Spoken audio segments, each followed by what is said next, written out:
What's up guys, mga kapatid, mga kamason, no? Welcome po sa my YouTube channel. So balik ganito mga kamason. Doon po sa isa kong video mga kamason, napanood nyo po yung slab po na walang tukod, nakakita nyo naman po. Pwede pong buhusan kahit wala pong tukod. Biga lang po yung tinukuran natin. Ngayon, ito po, isi-share ko po sa inyo paano po ginawa, step by step. Sana po wag nyo pong i-forward para meron kayo matutunan mga kamason, no? Tsaka ito mga kamason, nakakatulong po sa inyo talaga ng malaki ito. Doon po sa mga nagmemenos po ng gastos. Matipid, garantisado, tsaka ito po, practical, tsaka sigurado po ligtas. Kasi nakita nyo naman po, hindi po mabagsak. Ngayon, ito po yung kailangan natin. 2x6 na kahoy lang po. Siyempre kailangan po bahi. Matigas po pipili, matigas. Tsaka po kahoy po na, bakal po pala na 12mm po mga kamason. Isusok nyo po doon sa biga, tapos tatalin nyo po yung pinakabakal para hindi po mahulog. Tapos mga kamason, siyempre, pag binuhusin nyo po yung biga, magtitira po kayo ng mga 2 inches na allowance po para po meron po pong kakapitan yung bakal na sa slab po. Ito po panoorin nyo po diskarte mga kamason. Ito po panoorin nyo diskarte mga kamason, paano po pa pagawa po ng slab na walang tukod mga kamason. Pero mga kamason, gagawin nyo muna yung kahoy mga kamason, no? I-actor nyo muna dito sa kabila. Tapos itong biga na ito mga kamason, tatapat mo siya ng ganyan para pag meron na po tayo na 2x6 na kahoy na ilalagay mga kamason. Actual na po siya mga kamason. Hindi po tayo mahirapan. Ngayon, lalagyan niyo po ng rito marking. Walang piraso mga kamason niya.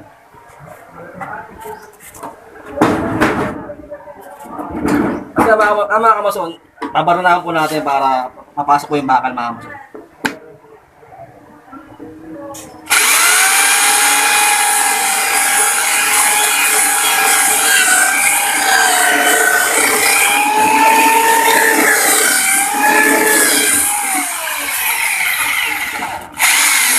Kabila, ini din.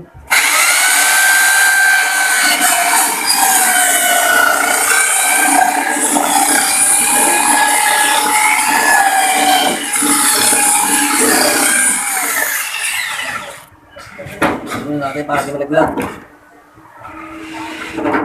Ito mga kamason, ilalagay nyo po mga kamason na bakal. Ano po, 12mm mga kamason. Ngayon po, dapat mga kamason, itong bakal na ito, kailangan mo tago sa kabila. Para yung sa kabilang side mga kamason doon po, yung abang natin ng mga bakal doon, sa kabilang biga doon, maabangan din po. So bali mga kamason, kapares po ng ginawa sa kabila mga kamason, gagawin mo muna ito sa mga bakal, ako natin. Tapos ito mga kamason, gagawin mo sa akin mga kamason, yung book mo na. Ayan. Tapos mga kamason, uwitin natin siya mga kamason.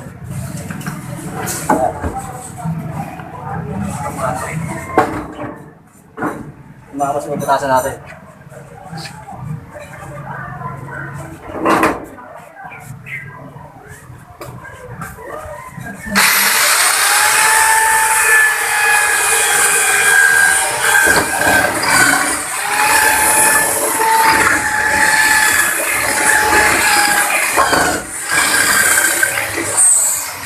Naman.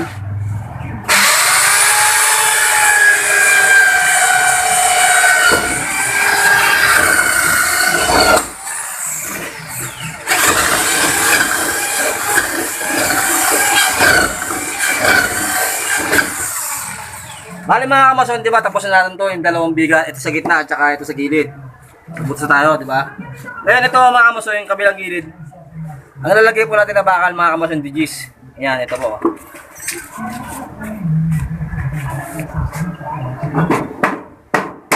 Isa lang po siya mga kamason, ganyan mo. Single po siya.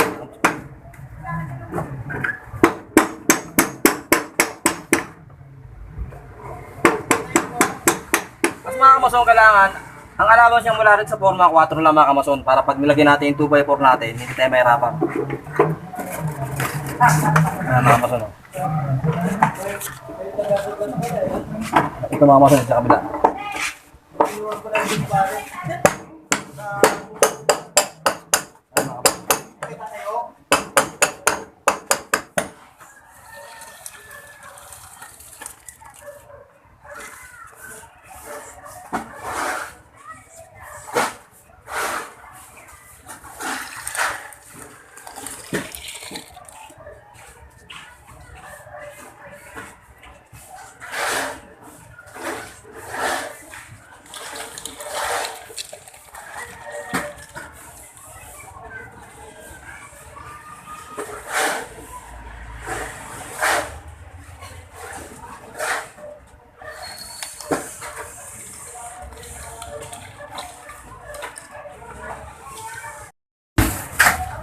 Yan.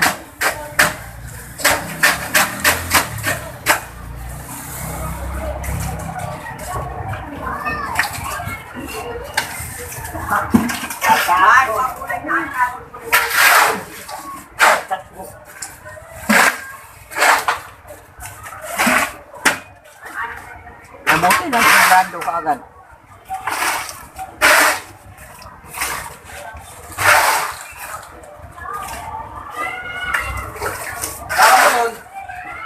Pag binubuhusan na po natin yung biga, huwag mo po pupunin. Para may kakapitan po yung bakal, ganun po mga kamason. Dito na kayo ng mga 2 inches na mga kamason para makasok po yan. Ganito po. Tinanggalan po natin kanina yung forma mga kamason, ayan na po. Nakabit na po natin siya ngayon. Sasample ko pa paano, papakita ko pa paano po actual ang pagkabit ng 2x6. Yung sa nakalagay na bakal na nakaangkla po ng mga kamason, ito po. Babarin na muna kayo mga kamason dito, yung 2x6 na baranahan nyo muna.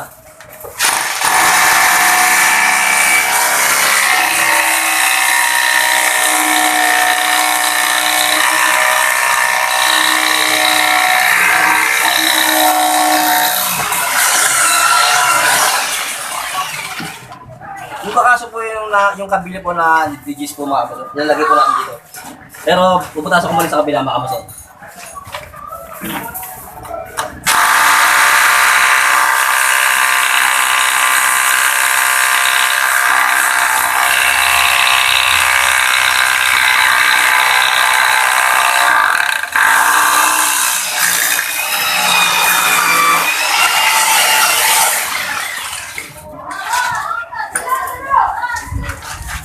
Tapos mga kamason, ito lalagyan na po natin yung kabila natin. Wala, ito yung martilyo po. Wala naman tayo martilyo mga kamason.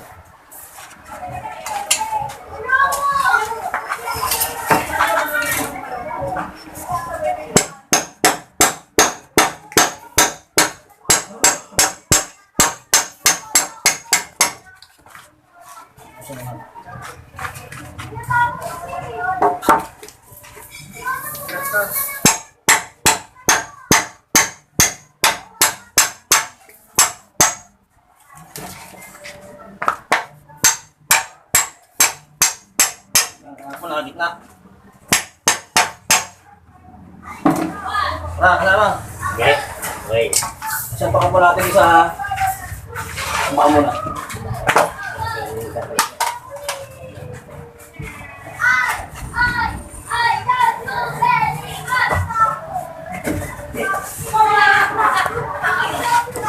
Mga isang kanan. Masih ka lang mo. Oh, sige. Muna ka.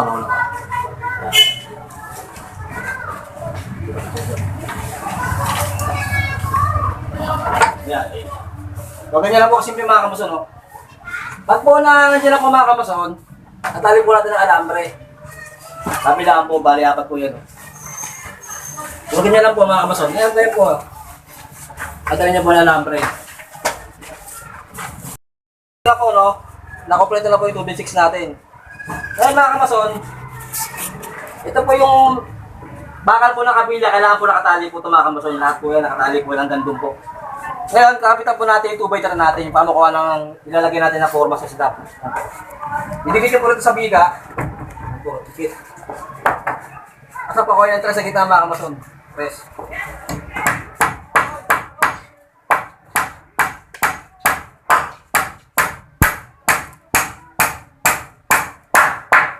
Ano po sa sekretary po sa pa-compress para hindi po kumalunggo na yung sumayo-sayo ba yung ano natin, 2x6. Hanggang doon po yung mga kaso mapakuha po natin. Ano yun po? Wala naman dito sa isang nalagay natin. Sukot po ng 30. Yun na po kalayo ang dapat ano natin. Splicing natin mga kamaso niya, 30. Yan po, 30 po. Kung baka sa ano, 1 feet, yan, ganyan po kalayo ng distansya kayo mga kamaso niya. Ganun po, paresi po. Pakuha niya 3 mula ron, hanggang dulo-dulo po. So bali ito mga kamason, alas kompleto na po yung mamukuha natin, no? Pagka ganyan po ng mga sunod mga kamason, pwede na po yung dos-por-dos ng mga kamason kasi mixi lang po ito eh. Kaya ganyan po. Pero ang kailangan, nagpapako yung mga kamason, diteres pa rin.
Ano mga kamason? Kunti lang po yung lalagyan natin ng ito mga kamason. Lalagyan na po natin siya ng yero mga kamason. Abangan niyo po yung part 2 mga kamason ng paggawa natin ng slab. Yung ganyan po, nakita niyo pa paano diskarte. Sana po nakatulong po sa inyo sa pag-share po ng mga diskarte sa mga kamason. Kung paano po magporma ng slab ng tukod, na wala pong tukod mga kamason. Sana po paki-subscribe po yung channel ko po. Paki-like and comment na rin po. Hindi po babayan. Thank you.